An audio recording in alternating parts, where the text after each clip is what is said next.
네, 이번엔 수급에서 한번 체크해 보도록 하겠습니다. 외국인 전일 어떤 기업을 담아냈나부터 체크를 해볼 텐데요. 먼저 반도체였습니다. 삼성전자, SK하이닉스 그리고 한미반도체까지 사들였고요. 그 밖에도 셀트리온 그리고 어제 또 좋은 소식을 전했던 현대차까지 강하게 매수를 했습니다. 이랬던 외국인 오늘 10시 50분 기준으로 어떤 기업을 담아내나 보니까요. 현구간에서는 에코프로를 가장 많이 사들이고 있고요. 그 밖에도 어제 현대차만 올라왔다면 지금 현구간에서는 기아와 현대차를 모두 강하게 담아내는 모습이 확인되고 있습니다. 그 밖에도 반도체 소켓 기업인 리노공업에도 러브콜을 보내고 있네요. 넘어가서 기간의 전일 매수 종목도 함께 체크해 보도록 하겠습니다. 외국인과 비슷한 양상이었습니다. 지난해 연간 수출 실적 돌파 소식을 전했던 기아와 현대차 모두 담아냈고요. 그 밖에도 삼성전자, 네이버, LG화학을 담아냈네요. 이랬던 기간 오늘 오전 10시 50분 기준으로는 에코프로 BM을 가장 강하게 사들이고 있고요. 특히나 오늘은 자동차를 많이 담고 있는 기간입니다. 기아, 현대 여전히 담고 있는 가운데 현대 오토에버와 넥스트 칩까지 강한 매수를 보이고 있습니다.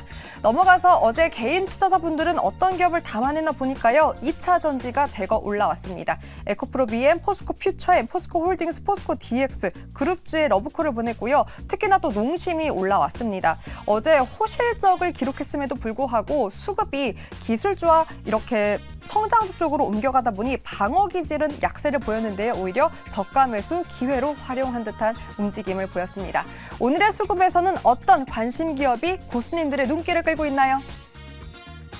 네, 오늘 수급적인 특징을 간단하게 좀 확인을 해보도록 하겠습니다. 테이블 고수 오늘 외국인이 좀 사요? 네, 지금 코스피를 기준으로 네. 외국인이 좀 사고 있다라고 보실 수 있을 것 같고요. 아마 이런 부분에서는 전기전자 쪽이지 않을까 뭐 이렇게 좀 볼 수 있을 것 같은데 코스닥은 계속 팔고 있는 상황이거든요. 그러게요. 그래서 이 부분에서는 지금 일단은 그죠. 오늘은 좀 특징적으로 수급이 어디로 쏠린다라고 하기보다는 그냥 뭐 눈치를 보면서 약간 단기적으로 단타 쪽으로 보시는 게 맞지 않을까라고 생각을 합니다. 네, 자 종목을 바로 하나씩 꼽아보도록 하겠습니다. 김장렬 교수님, 네. 오늘 수급적인 특징이 있는 종목 가운데 네. 어떤 쪽을 봐야 된다고 보세요? 그 아까 자동차 얘기 들었는데 자동차하고 아까 자율주행차 이런 쪽이 아까 그 고수님 말씀하신 그런 배경에서 가는 건데 좀 더 갈 것 같아요. 네. 제 생각에는 그게 쏠고 갈 수 있고 그렇게 되면은 좀 올랐던 게 뭐예요? 2차 전지 반등한 게 있고 반도체도 좀 올랐잖아요. 여차에서 근데 이제 조금 가려야 되겠죠. 가려야 될 시기가 왔기 때문에 오늘 조금 불안한 거 먼저 빼고 나는 겁니다. 이익 실현도 있고 그래서 오늘 내일 해서 매크로가 특별히 나올 건지 없지 않습니까? 셧다운도 없고 뭐도 없고 다 없으면은 다음 주에 엔비디아 좀 이따 말씀드린 엔비디아 관련되는 그 관련되는 거로 모아질 가능성이 있어요. 그때 되면 여러 가지 그 상황이 정리가 될 것 같아요. 그래서 지금은 테이블 교수님 말씀하셨지만은 이런 상태에서는 이익 난 거 실현하고 그 다음에 개별주 종목으로 빠르게 트레이딩 하든지 이렇게 돼야 되는 거거든요. 네. 좀 이따 말씀드릴 것 같은데 음식료 같은 경우 많이 올라갔잖아요. 펀더멘털 이슈가 돼서 그런 게 아니라 이 실현할 때가 됐다고 저는 개인적으로 보거든요. 네. 그러면 그 수급이 당연히 이제 자동차나 이런 쪽으로 경기 쪽으로 가는 거 흐름이기 때문에 오늘은 그런 분위기에 편승하거나 아니면 이익 실현하고 약간 현금을 좀 확보하고 왜 절대적으로 한 2,500 가까이 왔기 때문에 사람들이 약간 부담을 느끼는 사람도 있거든요. 그래서 그런 흐름이 오늘 전개되고 있다라고 볼 수 있겠고 오늘 같은 흐름이 좀 더 이어질 것 같아요. 삼성은 가만히 있고 나머지 자동차 중심으로 가고 그다음에 이익 실현하고 그런 흐름으로 가서 장은 2,500 역시 기술적인 변동이 있기 때문에 네. 수급적인 측면에서는 좋은 거는 지금 11월 6일 그 공매도 끝나고 나서 좀 이렇게 좀 좋아졌다고 하지만은 네. 개인은 팔고 외국인은 샀단 말이에요. 그렇죠. 그러니까 여기서 바보처럼 열심히 팔면은 다 또 외국인한테 다 넘겨줄 수 있어요. 펀더멘털이 괜찮은 주식은 그러니까 펀더멘털이 괜찮은 주식은 팔면 안 되고 단기적으로 많이 오르는 주식은 팔고 이렇게 구분을 하셔야 되는 오늘 목요일인가요? 목요일, 금요일, 월요일 3일 남았다라고 말씀드리겠습니다.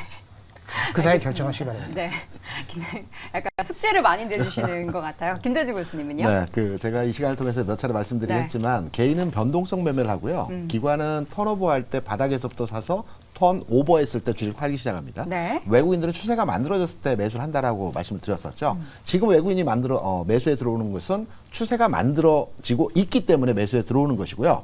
어제 외국인 투자자들이 매수한 주요 종목의 흐름을 보게 되면 뭐 절대 비중 측면에서 삼성전자이겠죠. 하지만 전체 거래량 대비해서 외국인이 주력으로 매수했던 업종을 보게 되면 자동차입니다. 건설업종입니다. 예를 들어서 말씀드린 현대차와 현대건설이 어제 대략 한 80만 주 거래가 됐어요. 그런데 외국인 투자자들이 이 80만 주 거래 내에서 대략 한 15만 주 내외 20% 정도의 매수를 했거든요. 그렇다 본다면 절대 금액 비중에서는 삼성전자가 단연 1위이지만 비율적인 측면에서 본다라면 자동차와 건설을 잡고 있다. 앞서 말씀드린 대로 금리가 안정화되고 하향화되는 가정 하에서 외국인 투자자들의 투자 포트폴리오는 자동차와 건설을 담고 있다. 그래서 저는 건설주도 지금 한번 들여다봐야 될 시점이 있다. 이렇게 판단이 되면서 현대건설 주요하게 흐름의 모습에서 관심을 가져야 된다. 이렇게 생각을 하고 있습니다. 네, 오늘 타피 종목으로 현대건설을 함께 김대중 고수의 종목으로 꼽아봤고요. 이성훈 고수님은요? 이제 실적 발표 끝났고 네. 그런데 비수기였는데 업종 내에서도 실적이 잘 나온 종목을 꼽아보려고 해요. 미용기기 쪽 비올이라는 종목입니다. 비올. 많이 아시겠죠. 많이 아실 텐데 네. 자, 원택의 주가는 빠지는데 비올의 주가는 왜 오르느냐라고 하면은 네. 3분기가 비수기인데 영업이익률이 58% 정도가 나왔어요. 그런데 그 미용기기 쪽의 주가 실적의 핵심 포인트는 소모품 매출입니다. 네. 그런데 전체 매출에서 아직 소모품 매출이 30% 비중밖에 안 해요. 그러면 장비가 나갔고 여기에서 장비가 해외 매출까지 다각화된 상황에서 한 1에서 2분기 정도 시차를 두고 소모품 매출이 올라가는 단계에서는 뭐 주가가 한 단계 더 레벨업 될 수 있을 것으로 보입니다. 내년 영업이익이 370억 원 정도 예상이 됩니다. 현재 시가총액이 4,859억 정도 거래가 돼요. 우리가 비용 감안을 하더라도 한 시가총액 6천억 정도의 목표는 가지고 접근이 가능합니다. 그렇다 보니까 업종이 여기에서 뭐 미용기기 올해 좋았으니 내년에 피크이지 않을까. 그거는 종목별로 차별이 될 수 있어요. 그 핵심을 기억하시면 되겠습니다. 비올은 어떤 그 효과가 있는 미용 장비입니까? 우리가 딱 여기에서 장비를 통해서 맞았을 때 네. 뭐 주름이 나아지는 부분이 있고 네, 아니면은 주름 개선. 이 뭐 탱탱함이 나아지는 부분이 탄력. 있고 네, 그다음에 이거 검은 분호 색깔 검버섯이나 뭐 네네네. 이런 색소. 네, 그런 부분이 네. 나아지는 뭐 게 다 있는데 되는 거네요. 이쪽은 특화돼 있는 부분이 이제 그 탱탱함. 네, 탱탱함. 비올하셨어요? 저는 비올 안 했어요. 이성훈 살이 선생님? 쪘습니다. 아, 살이. 네. 비올 대신 벌크업.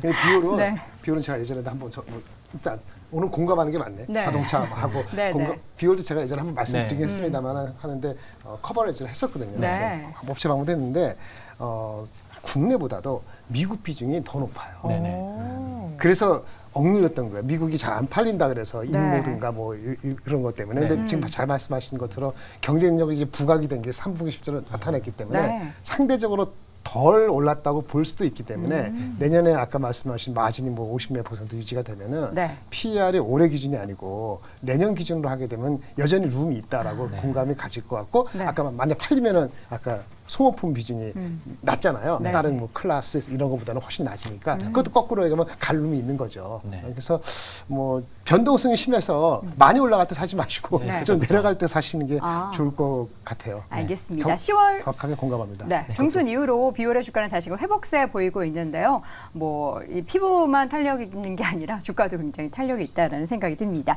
비올 확인해왔고요. 마지막으로 테이버 고수는요.